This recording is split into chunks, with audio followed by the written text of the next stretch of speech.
एक 3 5 निळा 25चा 36 तत्वांचा मूळ हरी. कल्पना अविद्या तेने झाला जीव, मायोपाधी शिव बोली जेती. जीव शिव दोन्ही हरिरूपी तरंग, सिंधुतो अभंग नेने हरी. शुक्तीवरी रजत पाहता डोळा दिसे, रज्जुवरी भासे मिथ्या सर्प.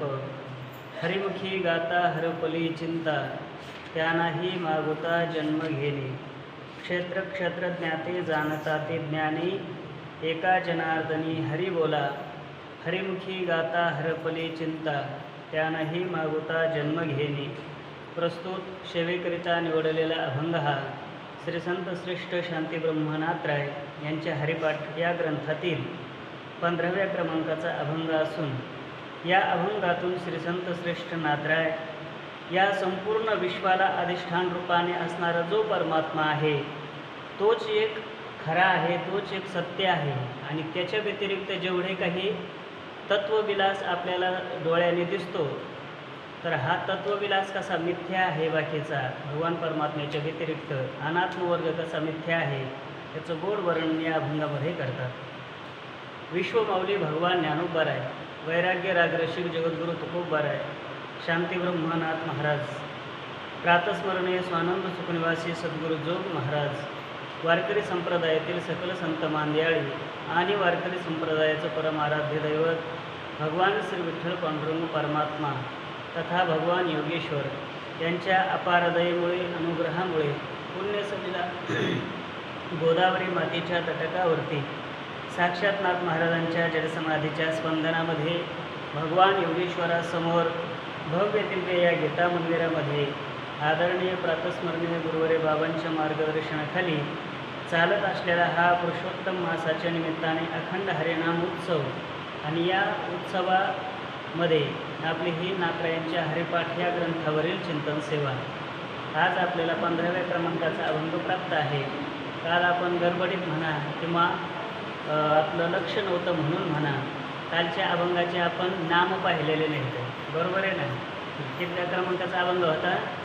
14व्या क्रमांकाचा. हरिबोला हरिबोला, हरिबोला देता हरिबोला घेता.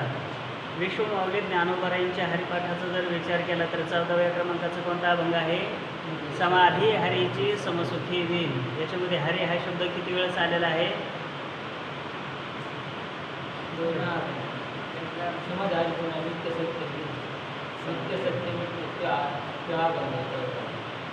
कितवा? तो आहे का? हां, नित्य सत्यमित हरिपाठ जसे हा 14वा अभंग आहे. त्याच्यामध्ये हरी हा शब्द किती वेळेस आलेला आहे? 4 वेळेस आलेला आहे. आणि नाथ महाराजांचा 14वा अभंग आहे कोणता? हरिबोला देता हरिबोला घेता. किती वेळेस आलेला आहे हरी हा शब्द? 15 वेळेस आलेला आहे. हां, पाहावं लागते बारीक बुवा. आणि 15व्या क्रमांकाचा अभंग विश्वमाऊली ज्ञानोबरायांचा आहे कोणता? एक नाम हरी द्वैत नाम मधुरी. याच्यामध्ये हरी हा शब्द किती वेळेस आलेला आहे? 3 का 4? 4 वेळेस आलेला असेल, पहा ना नीट. हां हां. आणि नाथ महाराजांचा 14वा अभंग आहे, 15वा अभंग आहे कोणता? एक 3 5 निळा 25चा. याच्यामध्ये हरी हा शब्द किती वेळेस आलेला आहे? हां, 4 वेळेस का 3 वेळेस? नक्की? खरं? माझ्याकडे 3 कसं काय आले?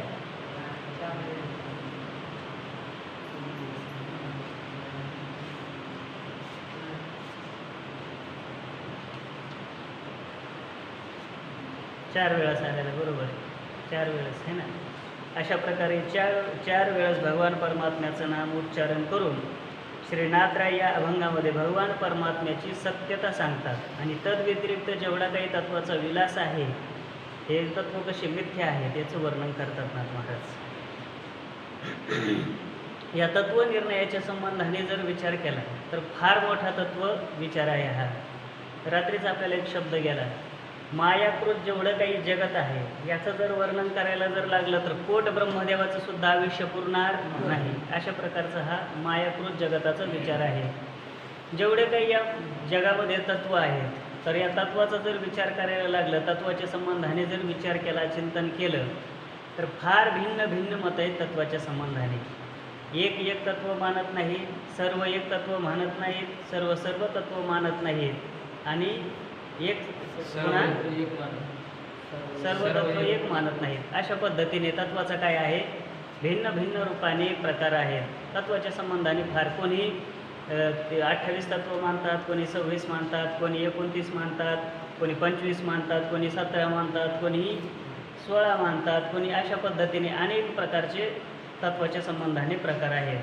श्रीमद भागवताच्या 11 स्कंदामध्ये, म्हणजे ज्या ग्रंथाचं आपलं पारायण सुरू आहे, एकनाथी भागवत, 11 स्कंदाच्या 22व्या अध्यायामध्ये उद्धवजी भगवान परमात्म्याला प्रश्न करतात की तू तर 28 तत्व मानतो. म्हणजे भागवताच्या संबंधाने भगवान परमात्म्याने 28 तत्व मानलेले आहेत बरं का. गीतेच्या संबंधाने थोडं वेगळं चिंतन आहे. मग बाकीची जी ऋषी मंडळी आहेत तर ते तर एक तत्व मानत नाहीत, त्यांचा एक तत्वाविषयी एक विचार नाही. कोणी किती तत्व मानतं, कोणी किती तत्व मानतं, याच्याविषयी उद्धवजी भगवान परमात्म्याला सांगतात. पहा, ते सांगत असताना उद्धवजीच्या मुखातले शब्द आहेत, कति तत्वानि विश्वेश संख्यातानि ऋषिभिः प्रभो नव एकादश पंचत्रीणी आत्थत्वम इह सुश्रुम. काही जणांनी किती तत्व मानलेले आहेत. उद्धवजी म्हणतात, तुम्ही भगवान परमात्मा, विश्वेश असणारे तुम्ही भगवान परमात्मा, 28 तत्व तुम्ही मला सांगितले, पण या तत्वाच्या संबंधाने काही जण किती मानतात, 9 एकादश. काहींनी 9 तत्व मानले, काहींनी एकादश म्हणजे 11 तत्व मानले, काहींनी पंच, काहींनी 5 तत्व मानले, काहींनी त्रीणी, काहींनी 3 अशा प्रकारचे तत्व मानले. अशा पद्धतीने आणखी पुढे उद्धवजी बोलतात, केचित षड्विंशती. काही जणांनी किती मानले, षड्विंशती. षड म्हणजे 6 आणि विंशती म्हणजे 20. 20 आणि 6 26 तत्व मानले काहींनी. केचित षड्विंशती प्राहुः अपरे पंचविंशती. आणि काही दुसऱ्या लोकांनी किती मानले, 25 तत्व मानले. सप्तैके, काहीने 7 तत्व मानले, काहीने 9 षट, काहीने 9 तत्व मानले, काहीने 6 तत्व मानले. आणि केचित चत्वारी, काही लोकांनी किती मानले, 4 तत्व मानले.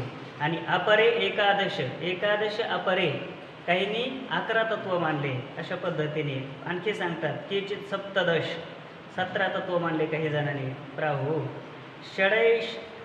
षोडशैके त्रयोदश, काहींनी 16 तत्व मानले, काहींनी त्रयोदश म्हणजे 13 तत्व मानले.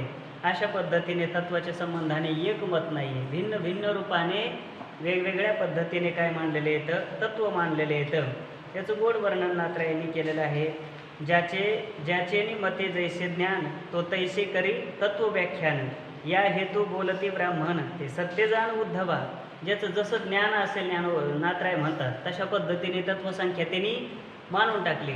ज्याच्या ज्ञानाचा जेवढा विकास तेवढ्या पद्धतीने त्यांनी तत्व वेगवेगळ्या पद्धतीने मांडण्याचा काय केला, प्रकार केला, हे ना, वेगवेगळ्या पद्धतीने तत्व मांडले.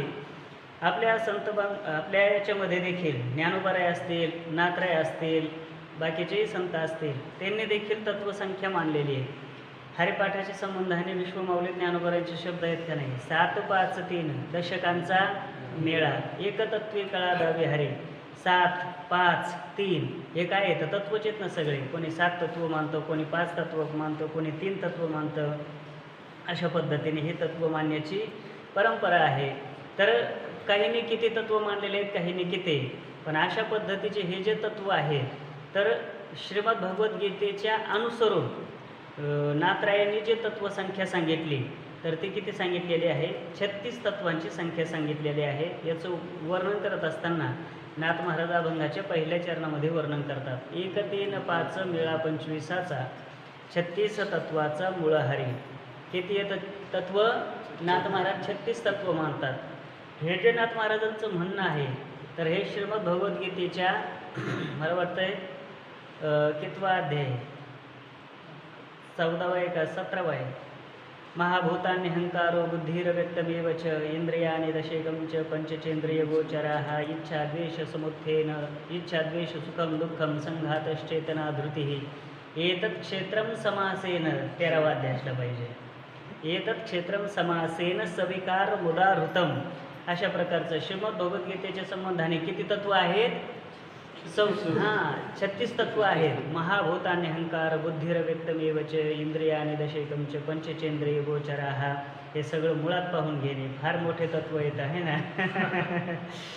त्या तत्वसंख्या जर आपण सगळ्याची जर सांगायला गेलं तर 36 बरोबर तत्व येतं. शंका घेण्याचं काम नाही. उठल्याच्या नंतर पाहायचं, श्रीमद भगवद्गीता घ्यायची, तेवढंच आपल्या बुद्धीला थोडा ताण पडेल आहे ना. तत्वसंख्या मोजायची किती होते तर, आणि नंतर संध्याकाळी वाटल्यास पाठामध्ये सांगून टाकायचे हे तत्व 36 आहे करून. किती येतं? 36 सगळे तत्व आहेत श्रीमद भगवद्गीतेमध्ये. आणि मग त्याच मताला अनुसरून नाथ महाराजांनी अभंगामध्ये देखील किती तत्व सांगितले? 36 तत्व सांगितलेले येतं. मग कोणते 36 तत्व? तर हेच महाभूतानि अहंकार बुद्धिरव्यक्तमेव च इंद्रियानि दशैकं च पंचचेंद्रिय गोचरा या 2-3 श्लोकामध्ये जे तत्वाचं वर्णन केलं ते किती तत्व सांगितले? 36 तत्व सांगितलेले येतं. अशा पद्धतीने श्रीमद भगवद्गीतेला अनुसरून नाथ महाराजांची ही काय आहे? भाषा आहे. 1 3 5 मेळा 25चा. हे 36 तत्वाचं मूळ हरी. किती तत्व सांगितले? 36. आणि या 36 तत्वाचं मूळ कोण आहे? हरी आहे म्हटले. 36 तत्व सांगितले म्हटले. पण ही एवढी भिन्न भिन्न रूपाने जे 36 तत्व येतं याचा विचार कशासाठी करायचा? कशाला सांगितले हे तत्व? हा तत्व निर्णय कशाला सांगितला नेमका? तर याचे अनेक कारण आहेत हे सांगण्याचं. तर याचे कारणं पाहत असताना अनेक पद्धतीने आपल्याला कारणं पाहता येतात की हे तत्वसंख्या का सांगितली. ऋषींनी सांगितलेले असेल, संतांनी सांगितलेले असेल, भगवंतांनी सांगितले असेल. हे तत्वसंख्या कशाकरता सांगितली? हे सर्वच जर तत्व मिथ्या आहेत तर हे सांगितले कशाकरिता? हे नाही, सगळे मिथ्या तत्व येतं, अनात्मवर्ग येते सगळे. मग सांगितले कशाला? तर सांगण्याचं कारण त्याचं असं आहे, तर त्याचे अनेक कारणं येतं. पहिलं कारण आहे जगत मिथ्यात्व निश्चय होण्याकरिता हा तत्व निर्णय काय आहे? गरजेचा आहे. हा तत्व विचार गरजेचा आहे. कशाकरिता? जगत मिथ्यात्व निश्चय होण्याकरिता. पुन्हा दुसरी गोष्ट अतद व्यावृत्तीने भगवान परमात्म्याचं ज्ञान होण्याकरिता हा तत्व विचार गरजेचा आहे. पुन्हा लय चिंतनाच्या द्वारा भगवान परमात्म्याचं ज्ञान होण्याकरिता हा तत्व विचार गरजेचा आहे. गरजेचा आहे हा. एकंदरीत परमात्मा प्राप्तीकरिता हा तत्व विचार काय आहे? गरजेचा आहे. म्हणून नाथ महाराजांची गोड भाष्य पहा. नाथ महाराज म्हणतात, प्रकृती हुनी वेगळेपण पुरुषाचे जाणावया आपण, यालागी उद्धवा जाण तत्व विवेचन साधावे. तत्वाचं विवेचन, तत्वाचं पृथक्करण झालं पाहिजे. ते कशाकरिता? प्रकृती आणि पुरुष यांचं भिन्न रूपाने ज्ञान झालं पाहिजे. अर्थात परमात्म्याचं ज्ञान झालं पाहिजे. परमात्म्याच्या ज्ञानासाठी या तत्वांचा काय विचार महत्त्वाचा आहे. कोणाच्या ज्ञानासाठी? परमात्म्याच्या ज्ञानासाठी हा तत्व विचार अतिशय गरजेचा आहे. हाच विचार विद्यारण्य स्वामींनी पंचदशीमध्ये मांडत असताना अशाच पद्धतीने थोड्या वेगळ्या शब्दामध्ये मांडला. काय? सदा विचारे तस्मात जगत जीव परात्मनः जीव भाव जगत भाव बाधे स्वात्मा एव शिष्यते. म्हटले सदा विचार करा या तत्वांचा. सदा विचारे तस्मात, सदा विचार करा. कोणत्या तत्वाचा? त्यांनी 2-3 शब्द तिथं सांगून टाकले. सदा विचारे तस्मात जीव, सदा विचारे तस्मात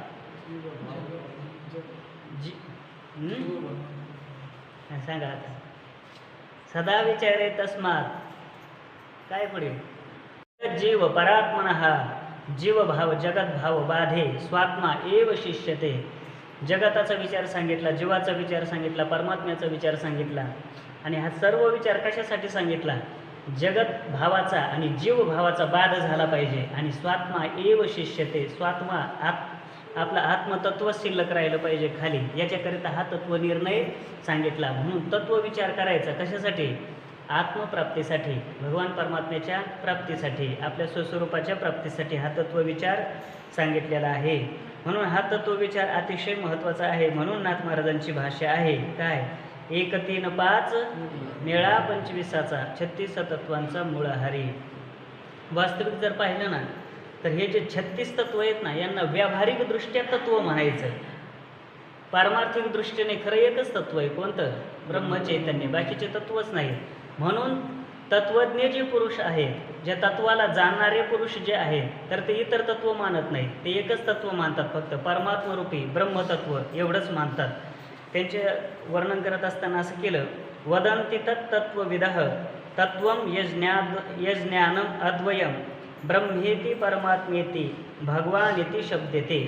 म्हटले तत्वाला जाणणारे जे तत्वज्ञ पुरुष आहेत तर ते परमात्मा आणि ब्रह्म हे एकच तत्व मानतात ते. इतर बाकीचे जे तत्व आहेत खऱ्या अर्थाने तत्व नाहीतच ते, पण व्यावहारिक दृष्टीने त्यांना काय म्हणायचं, फक्त तत्व म्हणायचं. वास्तविक खऱ्या अर्थाने वास्तविक पाहता एकच तत्व आहे, ते म्हणजे परब्रह्मतत्व. म्हणून नाथ महाराजांची भाषा आहे, 1 3 5 मेळा 25 36 तत्वांचा मूळ हरी. किती तत्वांचा?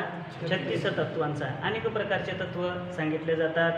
एवं 25 तत्व संख्यान ते अवघे मीची जाण. भगवान परमात्मा म्हणतात, या गणण्याचे गणिते जाण तोही मी आपण म्हणे देव. हे जे सगळे खऱ्या अर्थाने तत्व आहेत ना, त्या तत्वाला अधिष्ठान कोण आहे? सगळ्या खऱ्या अर्थाने मीच आहे. ते तत्व संख्या जी गणल्या जाते ती गणल्यासुद्धा कोणामुळे जाते? माझ्यामुळे गणल्या जाते, ती दुसऱ्या कोणामुळे नाही. मग अशा पद्धतीने भगवान परमात्मा या संपूर्ण जगताला आधार आहे, अधिष्ठान आहे. म्हणून नाथ महाराज म्हणतात, 1 3 5 मेळा 25 36 तत्वांचा मूळ हरी. हे जे 36 तत्व आहेत परमात्मा स्वरूपावरती ते काय आहेत?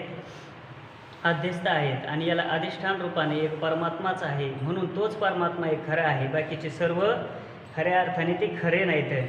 मग अशा प्रकारचे हे जे 36 तत्वांचा मूळ हरी एकच आहे आणि तोच कसा आहे? सत्य आहे. अशा प्रकारचा वेदांताचा काय आहे? हा सिद्धांत आहे. 36 जे तत्व आहेत या 36 तत्वालाही जो अधिष्ठान रूपाने परमात्मा हरी आहे, तर तोच खऱ्या अर्थाने सत्य आहे. बाकी या जगामध्ये कोणीही सत्य नाही. अशा प्रकारचा वेदांताचा काय आहे? सिद्धांत आहे. तर मग अशा प्रकारचा जर वेदांताचा सिद्धांत आहे तर याच्यावरती कोणी शंका करेल की मग परमात्माच सत्य आहे, बाकीचे एकही काही पदार्थ सत्य नाही, कोणतेच तत्व सत्य नाहीत, तर मग जीव, ईश्वर किंवा शिव म्हणा किंवा जगत म्हणा, तर हा जो भेद दिसतो तर हा कसं काय भेद दिसतो? बरोबर आहे ना.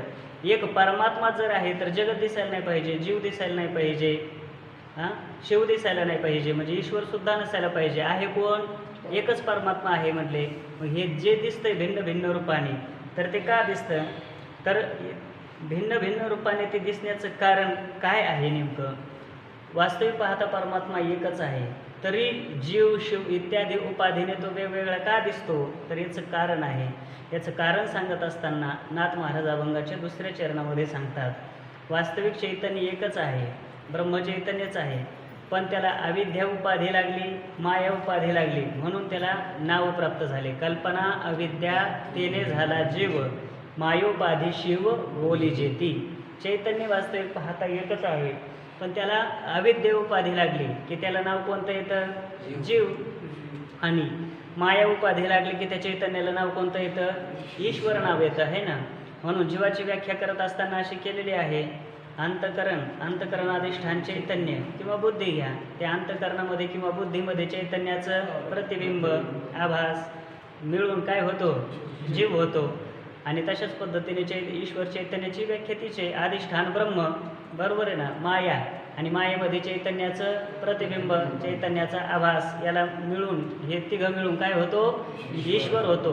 मग ईश्वर जो आहे, जीव जो आहे, तर ईश्वराची उपाधी वेगळी. इथं शिव म्हणजे काय? शिव शब्दाने ईश्वर अर्थ घ्यायचा. कल्पना अविद्या तेने झाला जीव, मायोपाधी शिव बोली जेती. कल्पना अविद्या ही जीवाची उपाधी आहे, जीवाची उपाधी. ते कल्पना शब्द थोडा बाजूला ठेवा सध्या.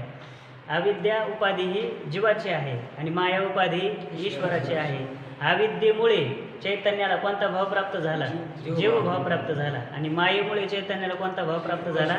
ईश्वर भाव प्राप्त झाला. वास्तविक पाहता एकच चैतन्य, पण ते मग वेगवेगळ्या रूपाने का झालं? तर त्याचं सांगितलं का झालं?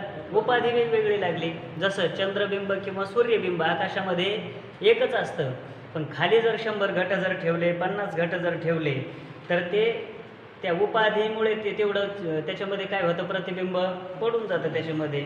पण ते पडलेलं प्रतिबिंब उपाधिकृत आहे का? खरं आहे ते? आहे ना, प्रतिबिंब आहे ते शेवटी. आणि प्रतिबिंबाचे जे अनेक प्रकार दिसतात ते उपाधिकृत आहेत का वास्तव येतं? उपाधिकृतच आहेत. खरं चंद्रबिंब किंवा सूर्यबिंब एकच आहे. तसं खरं जे चैतन्य आहे, वास्तव चैतन्य आहे ते एकच आहे, पण जीवाच्या उपाधीमुळे, अविद्येमुळे आणि ईश्वराच्या उपाधीमुळे म्हणजे मायेमुळे भिन्न भिन्न रूपाने जगत आपल्याला दिसायला लागलं. वास्तविक पाहता चैतन्य एकच आहे, पण उपाधीमुळे भिन्न दिसतं. याचं वर्णन करत असताना पंचदशीमध्ये विद्यारण्य स्वामी वर्णन करतात, मायाभासेन जीवेशो करोति इति श्रुतत्वतः कल्पिताविव जीवेशो ताभ्याम सर्वं प्रकल्पितम. माया आणि अविद्या ह्या दोन उपाधीच्या द्वारा हे संपूर्ण जगत काय झालं, प्रसारित झालं आहे ना. हे संपूर्ण जगताचा विलास झाला, वेगवेगळ्या पद्धतीने भासायला लागलं हे जगत सगळं माया आणि अविद्या उपाधीमुळे. जीवाची उपाधी अविद्या ती कशी आहे, मलिन आहे. मलिन सत्वप्रधान अविद्या असल्यामुळे जीव हा अल्पज्ञ आहे, जीवाला सर्व ज्ञान होत नाही. आणि ईश्वराची उपाधी ही माया शुद्ध सत्व गुणवती असल्यामुळे ईश्वर कसा आहे, सर्वज्ञ आहे, व्यापक आहे, अपरिच्छिन्न आहे ना. एकाच वेळी त्याला एक समवायावच्छेदी करून त्याला एका वेळेस सगळ्या पदार्थाचं काय होतं, ज्ञान होतं. कारण त्याची माया व्यापक असून कशी आहे, शुद्ध आहे त्याची उपाधी. म्हणून ईश्वर हा सर्वज्ञ, जीव हा अल्पज्ञ होतो. याचं वर्णन करत असताना ईश्वराला माया उपाधीमुळे सर्वज्ञत्व कसं येतं, गोड वर्णन करतात पंचदशीमध्ये. माया तो प्रकृतीम विद्या मायिनम तो महेश्वरम. मायिनम म्हणजे माया उपाधी ज्याला लागलेली असा ईश्वर. अस्य अवयवभूतैहि तो व्याप्तम सर्वम इदम जगत. याच्यामुळं या मायेमुळे जी ईश्वराला उपाधी लागली, या मायेमुळे संपूर्ण जगत काय आहे, व्याप्त आहे. अशा प्रकारची ही ईश्वराची माया आहे.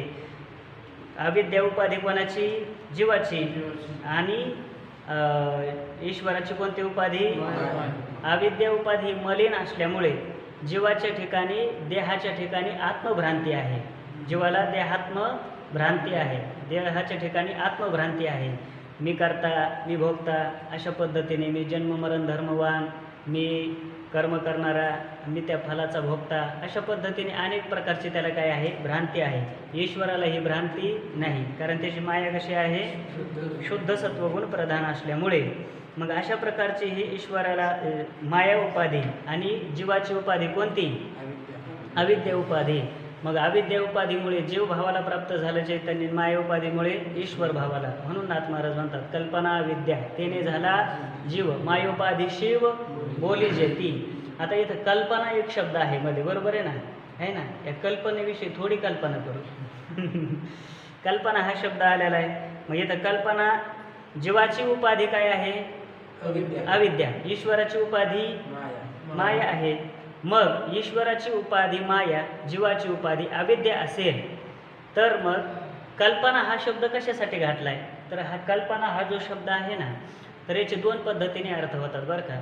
एक अर्थ आहे जीवाचं लक्षण करत असताना जीवाची उपाधी सांगितली अविद्या, बरोबर आहे ना. अंतकरण अविद्या उपाधी सांगितली ना जीवाची. पण केवळ जर अविद्या उपाधी जर सांगितली आणि अविद्या उपाधीला सोडून आपण दोन उपाधी करा सध्या. आता कल्पना करा, जीवाच्या दोन उपाधी येतात. एक कल्पना उपाधी आहे आणि दुसरी अविद्या उपाधी आहे. असा अर्थ करण्याचा प्रयत्न करतोय. खऱ्या अर्थाने तसा अर्थ तर योग्य जास्त होतही नाही, पुढचा अर्थ खरा योग्य आहे. पण कल्पना करा, जीवाची अविद्या उपाधी आणि कल्पना उपाधी. पण केवळ कल्पना उपाधी जीवाची मानल्याच्या नंतर प्राज्ञ जो जीव आहे, तर इथं कल्पना शब्दाचा अर्थ काय करायचा पा तुमच्या लक्षात येण्याकरता सांगतो. बुद्धी करा. बुद्धी अधिष्ठान चैतन्य आणि बुद्धीमध्ये चैतन्याचं प्रतिबिंब म्हणजे जीव. तर ही बुद्धी करा, येला कल्पना म्हणजे बुद्धी. तर कल्पना जर उपाधी जर केली तर प्राज्ञ स्वरूप असणारा जो सुषुप्ती अभिमानी जीव, त्याच्यावरती जीवाचं लक्षण जात नाही, बरोबर आहे ना. त्याच्यावरती जीवाचं लक्षण जात नाही, म्हणून त्याच्यावरती ही लक्षण जावं म्हणून पुन्हा एक शब्द घातला अविद्या. अविद्या हा शब्द घातल्यानंतर प्राज्ञ स्वरूप असणाऱ्या जीवाची हानी होत नाही. त्या सुषुप्तीचा अभिमानी जो जीव आहे त्याची हानी होत नाही, म्हणून अविद्या शब्द घातला. म्हणून कल्पना अविद्या त्याने झाला जीव आणि मायोपाधी शिव बोली जेती. आणि दुसरी गोष्ट, हा कल्पना जो शब्द आहे ना, तर या कल्पना शब्दाचा खरा अर्थ इथं असाच आहे, जीवाची उपाधी अविद्या असो किंवा ईश्वराची उपाधी माया असो, हे केवळ कल्पना मात्र आहे फक्त. लक्षात आलं का.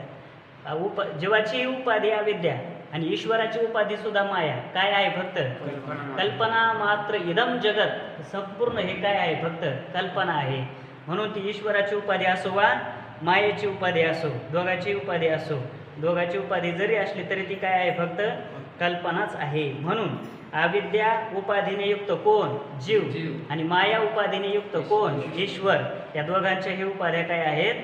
कल्पनाच आहेत. आणि या दोघांच्याही उपाध्या ज्याच्यावरती आधार आहेत हे दोघंही, जीव असो वा शिव असो, अशा प्रकारचा जो हरी, तर तोच खऱ्या अर्थाने हरी काय आहे? निर्विकार अशा स्वरूपाचा, अधिष्ठान स्वरूपाचा आहे. याचं वर्णन करत असताना नाथराय अभंगाच्या 3ऱ्या चरणामध्ये वर्णन करतात. बरोबर? नाही, दुसऱ्याच नाही, 3ऱ्या चरणामध्ये वर्णन करतात. जीव शिव दोन्ही हरिरूपी तरंग, सिंधू तो अभंग नेने हरी. जीव असो वा शिव असो, म्हणजे जीवाची उपाधीने अविद्या उपाधीने युक्त असो किंवा माया उपाधीने युक्त असो. अविद्या उपाधीने युक्त तो जीव, माया उपाधीने युक्त तो ईश्वर. शिव म्हणा, ईश्वर म्हणा. तर अशा प्रकारचे हे जीव आणि शिव हे दोघंही हरिस्वरूपावरती काय आहेत?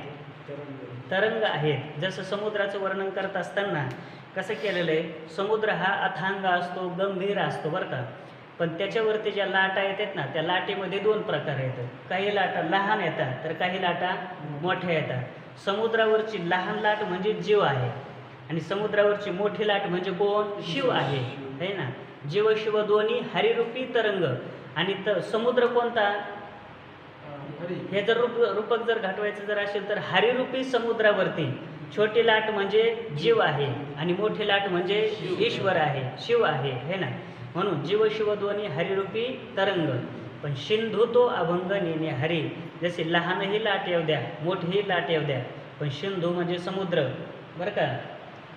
सिंधू म्हणजे समुद्र अर्थ होतो. तो कसा असतो? गंभीर असतो, निर्विकार असतो. त्याच्यामध्ये कोणत्याही प्रकारचा विकार उत्पन्न होत नाही. तशा पद्धतीने कित्येकही जीव होऊ द्या अधिष्ठानावरती, कित्येकही शिवही होऊ द्या, ईश्वरही होऊ द्या, पण अधिष्ठान जो की त्यो आहे, त्याच्यामध्ये काही धक्का नाही. अशा प्रकारचं जे निर्विकार स्वरूपाचं जे स्वरूप आहे चैतन्याचं, तर ते स्वतः सिद्ध अशा प्रकारचं ते परमात्म्याचं स्वरूप आहे. म्हणून जीवाची उपाधी आणि ईश्वराची उपाधी ह्या दोन्हीही उपाधीने किंवा जीवशिवामुळे त्या चैतन्यामध्ये काही फरक पडत नाही. म्हणून नाथ महाराज म्हणतात जीव शिव दोन्ही हरिरूपी तरंग, सिंधू तो अभंग नेणे हरी. अभंग अशा प्रकारचा तो परमात्मा राहतो. जीव शिव दोन्ही हरिरूपी तरंग. तरंग म्हटलेले आहेत बरं का. आणि तरंग हे खरे असतात का खोटे असतात? हा ना. तरंग खरे असतात का खोटे असतात? सध्या एवढंच उत्तर पाहिजे, ते पुढे येणार अजून. तरंग कसे असतात? खोटेच असतात. तरंग उत्पन्न होतात. ते कोणामुळे उत्पन्न होतात? ज्ञानोबारांनी गोड वर्णन केलेलं आहे 2ऱ्या अध्यायामध्ये, है ना. वाऱ्याचं निमित्त होतं. वारं आलं की तरंग निर्माण होतात बिचारे, वारं गेलं की तरंगही गेले. मग ते उत्पन्न झाले होते, ते खऱ्या अर्थाने ते खरे नव्हतेच, है ना. आणि ते समुद्रापासून वेगळे सुद्धा कधी नव्हतेच. पण आपल्या डोळ्याने दिसायला लागले असे तरंग, अशा प्रकारचे एक लहान तरंग, मोठा तरंग, अशा प्रकारचे दिसायला लागले. फक्त वास्तविक पाहता ते दोन्हीही नाहीतच. आणि ती जे तरंग आहेत ना, तर तरंग गेल्याच्या नंतर खाली काय राहतं? पाणीच राहतं, समुद्रच राहतो. तरंग हा नेहमीच असतो का कधीतरी भासतो? फक्त कधीतरी भासतो. अखंड 24 तास, 12 महिने 24 तास तरंग नसतात. शांत समुद्र पाहायला पाहिजे खरा कधीतरी. ते शांत समुद्र पाहण्यामध्ये जास्त आनंद आहे उलट. कारण हे तर आहेच, हे लाटा येतात, काहीला लाटा आवडतात समुद्रातल्या, आहे ना. पण लाटापेक्षा शांत समुद्र पाहण्यामध्ये फार मजा आहे. तर लाटा ज्या येतात तर त्या आगमापाही येतात. म्हणजे जीवाची उपाधी, जीव असेल किंवा शिव असेल, हे उपाधीने युक्त असल्यामुळे, उपाधी कशी असते? नेहमी जाणारी असते, है ना. उपाधीने जे युक्त असतात ते कधीतरी अंत होतो, त्याचा उपाधीचा अंत होतो ना. म्हणून ईश्वराला आपण त्या दिवशी चिंतन करत असताना केलं, जीव हा साधी शांत आहे, बरोबर. जीवाची उत्पत्ती आणि नाश बी आहे. ईश्वराची उत्पत्ती आहे का? ईश्वराची उत्पत्ती नाही, पण अनादी असून मग कसं आहे? औपाधिक शांत आहे. औपाधिक मायेचा बाध होतो, मायेचा बाध झाल्यानंतर शांत आहे ना. औपाधिक शांत म्हणजे उपाधिकृत भेद नाहीसा होतो, उपाधीचा अंत होतो. ईश्वराच्या मायेचा अंत होतो ना. म्हणून जीव शिव दोन्ही हरिरूपी तरंग, जीव आणि शिव हे दोन्ही हरि स्वरूपावरती काय आहेत? तरंग आहेत. आणि तरंग म्हटल्याच्या नंतर याच्यातून नाथ महाराजांना असं सांगायचं असेल की जीवाची ही उपाधी आणि ईश्वराची ही उपाधी कशी आहे, कल्पित आहे. आणि कल्पित जे पदार्थ असतात ते कसे असतात, मिथ्या असतात. कल्पित जेवढे पदार्थ असतात ते कसे असतात, मिथ्या असतात. आणि एकदा जी उपाधी आहे ती उपाधी गेली, एकदा उपाधीचा नाश झाला की मग खाली केवळ चैतन्य राहतं आहे ना. त्या उपाधीमुळे त्याला वेगळं काहीतरी झालेलं असतं, नाव आलेलं असतं. एकदा उपाधीच गेली की त्याला त्याचं ते नावही जातं. त्याचं गोड वर्णन करत असताना आचार्यांनी विवेक चोडामध्ये मध्ये वर्णन असं केलं, उदाहरण दिलं. एक राजा आहे आणि एक सैनिक आहे. एक राजा आहे आणि एक सैनिक आहे. राज्यकारभार आहे म्हणून कोण आहे, राजा आहे. ढाल तलवार आहे म्हणून कोण आहे, सैनिक आहे. बरोबर आहे ना. राजाची उपाधी कोणती, राज्य वगैरे. सैनिकाची उपाधी कोणती, ढाल तलवार वगैरे. मग एके दिवशी दोघांच्या मनामध्ये आला आपण फिरायला जाऊ म्हणून दोघांनी काय केलं, राजानेही त्याचा राजवेश सोडून दिला, साधे कपडे घातले. म्हणजे साधे कपडे घातले म्हणजे पॅन्ट शर्ट घातला असं नाही तर साधे कपडे म्हटलं की आपल्याकडे पॅन्ट शर्टच येते समोर. साधे कपडे घातले म्हणजे राजपुरुष फक्त राजवेश जो होता तो सोडला आणि साधारण कपडे घातले असे. आणि प्रधानानेही त्याचं ते सगळे हत्यार सोडून दिले आणि त्यानेही तो सैनिकाचा पोशाख सोडून दिला, साधे कपडे घातले. दोघंही फिरायला निघाले. आता दोघं फिरायला निघाल्याच्या नंतर लोक एकाला राजा आणि एकाला सैनिक म्हणतील का, म्हणणारच नाहीत. कारण राजत्व ज्याच्यामुळं आलं होतं ती उपाधी सोडून दिली, सैनिकत्व ज्याच्यामुळं आलं होतं ती उपाधी सोडून दिलेली. म्हणून एकदा उपाधी गेली की खाली केवळ चैतन्य राहतं. जसे जीव आणि शिव ही उपाधी जी आहे तर ही कशी आहे, कल्पित आहे, मिथ्या आहे. ती एकदा गेली की खाली मूळ अधिष्ठान चैतन्य एकच आहे. त्याचं वर्णन करत असताना आचार्य म्हणतात, येतो उपाधी परजीवयोहो तयोहो सम्यक निरासे न परो न जीवह. मग जीवही राहत नाही आणि ईश्वरही राहत नाही एकदा उपाधी गेल्याच्या नंतर. कशा पद्धतीने तर सांगतात, राज्यम नरेंद्रस्य भटस्य खेटकम, बरोबर, खेटकः तयोहो अपोहे न भटः न राजा. मग एकदा राज्य गेलं की राजा नाही आणि शस्त्र गेले की सैनिक नाही. सैनिक आहे कुठपर्यंत, शस्त्र आहे तोपर्यंत. शस्त्र गेलं, सैनिक गेला. राज्य आहे तोपर्यंत राजा, राज्यच गेला आता राजा कुठला. उपाधी गेली की केवळ स्वरूप राहतं खाली. तशा पद्धतीने जीव आणि शिव ह्या काय आहेत, उपाध्या आहेत. म्हणून ह्या एकदा गेल्या की मग खाली एक मात्र चैतन्य राहतं, अधिष्ठान चैतन्य राहतं. जीव शिव दोन्ही हरिरूपी तरंग उपाध्या कल्पित येतात. तरंग जसे कल्पित येत तशा पद्धतीने. आणि सिंधुतो अभंग नेणे हरी, मूळ चैतन्य एकच आहे. मग याच्याविषयी नाथ महाराजांनी थोडा प्रश्न उत्तरी रूपाने एकनाथी भागवतामध्ये गोड वर्णन केलं. नाथ महाराज म्हणतात, हो का जीव शिव दोन्ही एक. जीव आणि शिव हे दोन्ही जर एकच असतील, हो का जीव शिव दोन्ही एक, तरी एक मलिन एक चोख. एक मलिन आहे, एक शुद्ध आहे. चोख म्हणजे काय, शुद्ध. एक मलिन का आहे आणि दुसरं शुद्ध का आहे. मग तैसे सदोख आणि निर्दोख विशेष का दिसती. मग त्याच्यामध्ये एक दोषाने युक्त आणि एक दोषाने रहित अशा प्रकारचा भेद का दिसतो त्यांच्या ठिकाणी. तर नाथ महाराजांनी त्याचं उत्तर दिलं. नाथ महाराज म्हणले, थिल्लरी प्रतिबिंबला सविता, त्या प्रतिबिंबा अंगी सर्वथा थिल्लरीचे मळ पाहता दिसती तत्वता लागलेसे. म्हणले थिल्लरी म्हणजे एखाद्या डबक्यामध्ये सूर्यबिंब पडल्याच्या नंतर पाणी जर गढूळ असेल तर चंद्रबिंब कसं दिसेल, गढूळच दिसेल ना. पाणी स्वच्छ असेल तर चंद्रबिंब. मग ज्याची जशी उपाधी असेल, एक नाथ महाराजांनी प्रश्न केला सुरुवातीला, एक मलिन आणि एक शुद्ध का आहे. तर मग मलिन उपाधी असेल तर मलिनच, गढूळ पाणी असेल तर चंद्रबिंब गढूळ दिसणार आणि शुद्ध उपाधी असेल तर शुद्ध दिसणार. अशा पद्धतीने मग हा जो उपाधीमुळे एक मलिनता एक शुद्धता अशा प्रकारचा भेद आहे, हा कशामुळे, उपाधीमुळे. आणि उपाधी कशी आहे, कल्पित आहे. एकदा उपाधी गेली की मग चैतन्य खाली राहतं. म्हणून नाथ महाराज म्हणतात, जीव शिव दोन्ही हरिरूपी तरंग सिंधुतो अभंग नेणे हरी. तरंग म्हणतात बरं का. तरंग हे समुद्रावरती असतात. तशा पद्धतीने संपूर्ण जग हे काय आहे, भगवान परमात्म्याच्या अधिष्ठानावरती आहे. तुकोबाराय म्हणतात, उदकावरील तरंग, तरंग उदकाचे अंग. या तुकोबारायच्या प्रमाणाचा अर्थ सरळ सरळ असा निघतो, उदकावरील तरंग, तरंग उदकाचे अंग. जे तरंग दिसतात ते तरंग सुद्धा कोणाचे येतं? बोधकाचेच आहेत ना. पाण्याशिवाय त्यांना स्वतंत्र सत्ता आहे का? पाणीच जर नसेल तर तरंग तरी येतील का? म्हणून ते सत्तावान आहेत. कोणाच्या सत्तेने? पाण्याच्या सत्तेने. तसं जीव आणि शिव हे जे सत्तावान दिसतात आपल्याला, तर हे कोणाच्या सत्तेने? अधिष्ठान हरीचे आहे ना. सिंधू तो अभंग असणारा जो हरी, त्याच्याच सत्तेने ते काय आहेत?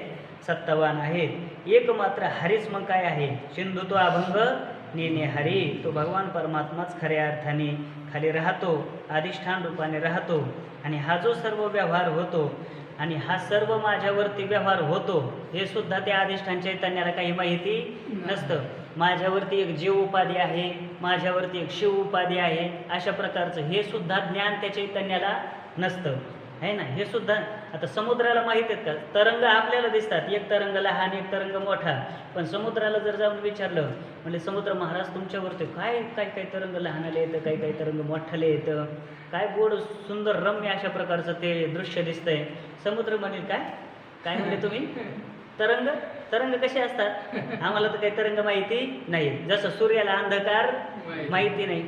डॉक्टर बाबा सांगत असतात, गुरुवारी डॉक्टर बाबा, बैलाच्या शेंगावरती माशी बसली आणि ती बऱ्याच वेळ बसली आणि तिला जिथपर्यंत जायचं होतं तिथपर्यंत गेली. ती बैलाच्या शेंगावर बसून आणि तिचं गाव आल्याच्यानंतर ती उतरली, बैलाच्या समोर गेली, हात जोडून नमस्कार केला, म्हणली धन्यवाद. म्हणले कसे करता धन्यवाद? अहो म्हणली, मला एवढ्या लांबून तुम्ही तुमच्या शेंगावर बसून आणलं आहे ना, माझे तेवढेच पंख उडायचे, तेवढंच मला श्रम होणार होता, तो वाचला वगैरे हे. तर बैल म्हणलं, तू मला माहिती शिंगावर बसलेली ही माहिती नाहीच आणि इथपर्यंत आलेली ही माहिती नाही, काहीच माहिती नाही. बैलाला जसं माशी शिंगावरती बसली का नाही बसली हे माहिती नसतं, तसं अधिष्ठान चैतन्याला माझ्यावरती जीवभाव उत्पन्न होतो का शिवभाव उत्पन्न होतो हे काही माहिती नसतं. समुद्राला जशा तरंगाचं ज्ञान नसतं, तरंग माहिती नसतं, आहे ना, तशा पद्धतीने अधिष्ठान जे चैतन्य आहे ते केवळ चैतन्य अशा प्रकारचं आहे. त्याचं वर्णन नाथ महाराज करतात. सिंधू तो अभंग नेने हरी. जीवाच्या उपाध्या ह्या का जीव आणि ईश्वराच्या उपाध्या ह्या दोन्ही सुद्धा हरी स्वरूपावरती काय आहे? तरंग रूपाने आहेत, है ना. तरंग रूपाने आहेत म्हणजे कसे आहेत? मिथ्या रूपाने आहेत, है ना. हे जे जीवाची ही उपाधी आणि शिवाची ईश्वराची उपाधी देखील कशी आहे? मिथ्या आहे. पण म्हटले का हो, जीवाची उपाधी मिथ्या, ईश्वराची उपाधी मिथ्या, अधिष्ठान चैतन्यच खरं.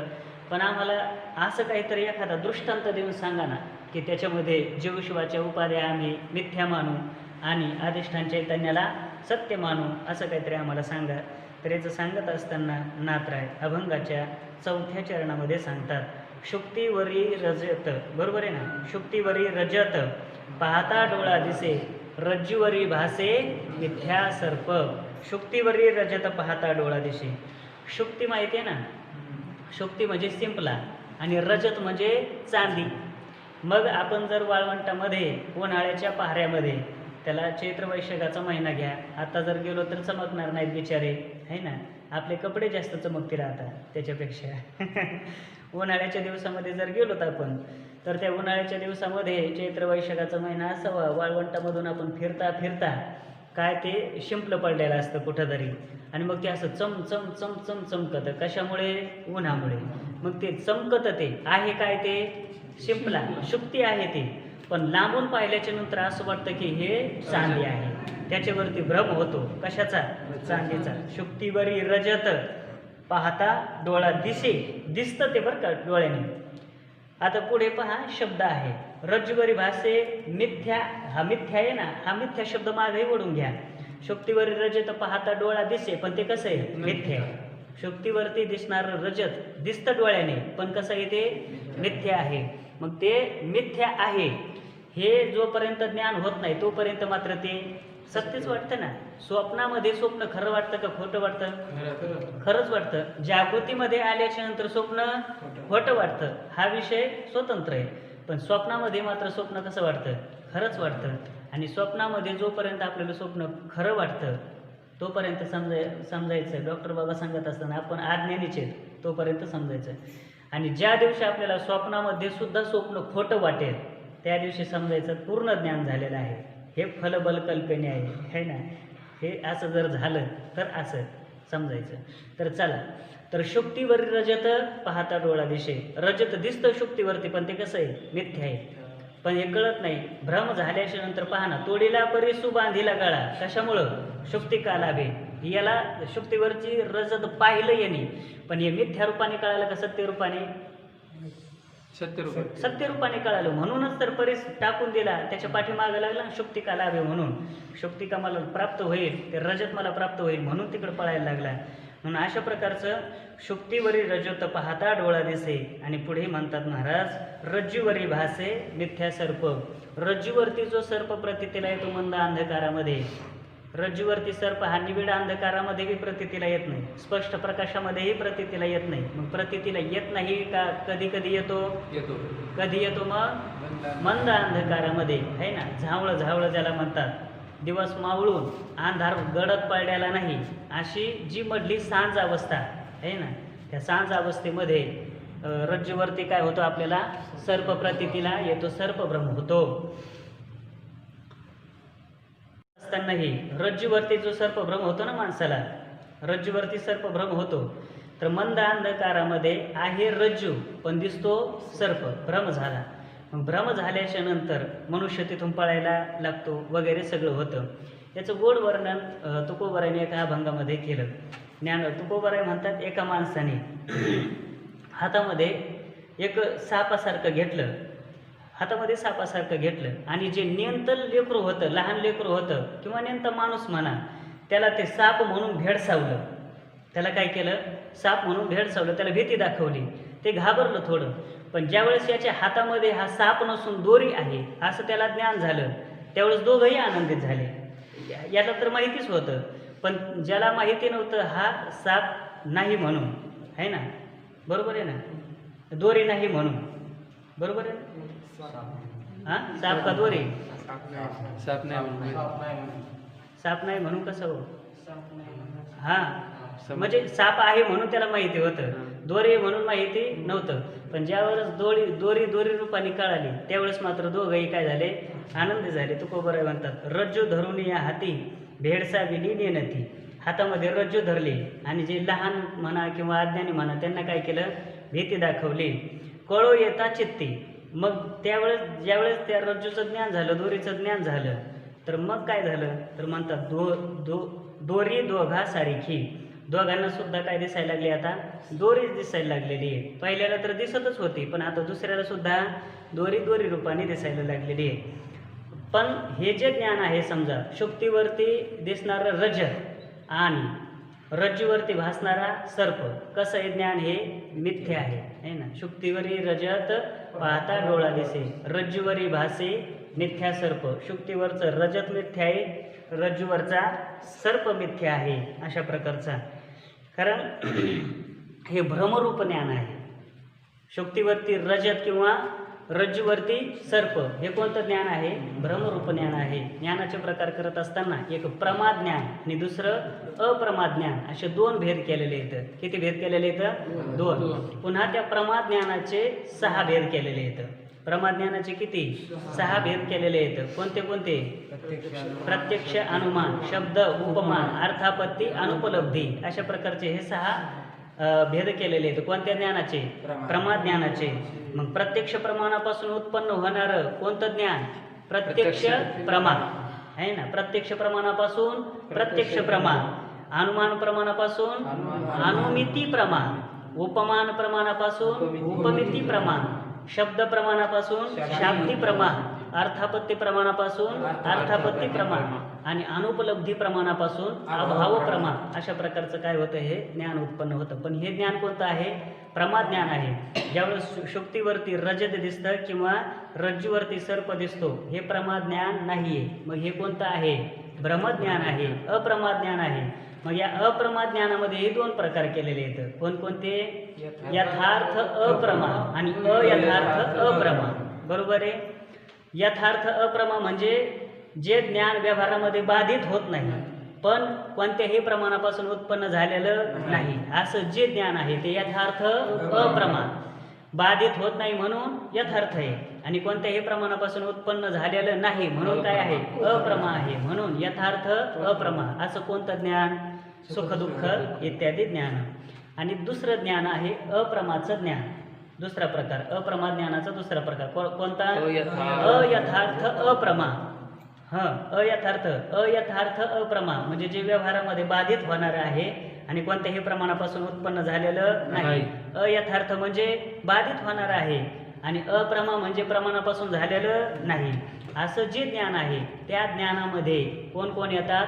शुक्ती, रजत, रज्जू, सर्प इत्यादी हे सगळे, मृगजळ वगैरे हे सगळे कोणत्या ज्ञानामध्ये येतात? अयथार्थ अप्रमेमध्ये येतात, है ना. मग इथं जे ज्ञान नाथरायांनी दृष्टांत दिले ते शुक्तीवरी रजत पाहता डोळा दिसे, रज्जूवरी भासे मिथ्या सर्प. तर हे अयथार्थ अप्रमेचे उदाहरण आहेत, बरोबर आहे ना. म्हणून हे कसे आहेत? मिथ्या आहेत, भ्रमरूप आहेत, है ना. अशा प्रकारचे मिथ्या आहेत. तशा पद्धतीने हरिस्वरूपावरती हे संपूर्ण जो तत्वविलास आहे किंवा जीवशिवाच्या उपाधी आहेत तर ह्या कशा आहेत? खऱ्या अर्थाने मिथ्या आहेत, काल्पनिक आहेत. म्हणून महाराज म्हणतात रज्जू शुक्तीवरी रजत पाहता डोळा दिशे, रज्जूवरी भासे मिथ्या सर्प. मग अशा पद्धतीने ज्याला खऱ्या अर्थाने अधिष्ठानाचं ज्ञान झालं त्यालाच हे मिथ्या भासू शकतात.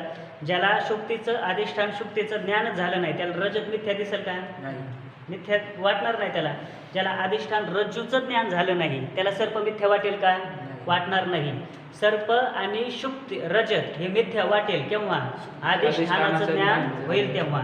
म्हणजेच अधिष्ठान शुक्तीचं ज्ञान झालं तर रजत मिथ्या वाटेल, अधिष्ठान रज्जूचं ज्ञान झालं तर सर्प मिथ्या वाटेल. तशा पद्धतीने हे संपूर्ण जीवशिव इत्यादी हे संपूर्ण इत्यादी जे जगत आहे तर हे मिथ्या केव्हा वाटेल? जेव्हा अधिष्ठान ब्रह्म जे आहे त्याचं ज्ञान होईल तेव्हा. मग अशा प्रकारचं अधिष्ठान ब्रह्माचं ज्याला ज्ञान आहे क्षेत्रज्ञाला जे जाणतात खऱ्या अर्थाने तेच पुरुष या जगामध्ये या संपूर्ण तत्वाला बाजूला करून तर परमात्मा तत्व असणारं जे वास्तव तत्व हरिस्वरूप असणारं त्याला काय करतात? ते जाणतात. हीच गोष्ट नाथ महाराज अभंगाच्या शेवटच्या चरणामध्ये सांगतात. क्षेत्र ज्ञाते जाणताती ज्ञानी, एका जनार्दनी हरी बोला. क्षेत्र आणि क्षेत्रज्ञ, क्षेत्र आणि क्षेत्रज्ञाला जे जाणतात, क्षेत्र ज्ञाते जाणताती ज्ञानी, एका जनार्दनी हरी बोला. मला वाटतं 13वा अध्याय श्रीमद भगवद्गीतेचा हा संपूर्णच अभंग 1-3-5-25 पहिल्यापासून ते शेवटपर्यंत हा संपूर्ण त्या संबंधाने सगळं चिंतनेवर द्यायचं. याचं श्रीमद भगवद्गीतेच्या क्षेत्र ज्ञेयोर यत्तच ज्ञानम मतम मम म्हटलेलं आहे. क्षेत्र आणि क्षेत्रज्ञाला जे जाणतात ना तेच खरे तत्ववेत्ते आहेत, तेच खरे जाणणारे आहेत. याचं वर्णन करत असताना ज्ञानोबारायांनी वर्णन केलं. या दोहीचे अंतर देखावया चतुर, ज्ञानी याचे द्वार आराधिती. मग क्षेत्रज्ञा क्षेत्राचे, जे अंतर देखती साचे, ज्ञानी उन्मेख तयाचे व वाळू आम्ही. त्याचे खऱ्या अर्थाने ते डोळे कसे आहे? ज्ञानरूपी दृष्टी आहे, त्याची ज्ञानदृष्टी झालेली आहे. कोणाची? जे क्षेत्र आणि क्षेत्रज्ञाचं अंतर जाणतात, भेद जाणतात. म्हणून म्हटलेलं आहे क्षेत्रज्ञाते जाणताती ज्ञानी. क्षेत्र वेगळं, क्षेत्रज्ञ वेगळं आणि या दोघांनाही अधिष्ठान जे चैतन्य आहे तेच खऱ्या अर्थाने वास्तव तत्व आहे. अशा प्रकारचं जे जाणतात तर नाथ महाराज म्हणतात क्षेत्रज्ञाते जाणताती ज्ञानी, एका जनार्दनी हरी बोला. जनार्दन स्वामींचे शिष्य श्री नाथराय म्हणतात अशा पद्धतीने हा विवेक होण्याकरिता आपण देखील आपल्याकडून देखील हा विवेक व्हावा म्हणून काय करा? तुम्ही मुखाने नामचिंतन करा, हरी बोला. एका जनार्दनी हरी बोला. हरिमुखी गाता हरपली चिंता, त्यानाही मागुता जन्म घेणे. झालेली सेवा भगवान पंढरीनाथाच्या चरणी समर्पित करून, विश्व माऊली ज्ञानोबाराय आदी सर्व संतांच्या चरणी सेवा समर्पित करून, माझ्या वारकरी शिक्षण संस्थेतील सर्व गुरुवर्यांच्या चरणी सेवा समर्पित करून, गुरुवारी बाबांच्या चरणी सेवा समर्पित करून, उपस्थित सर्व गुरुबंधू मंडळीच्या चरणी सेवा समर्पित करून माझ्या वाणीला विराम देतो. पुंडलिक वरदाय विठ्ठल.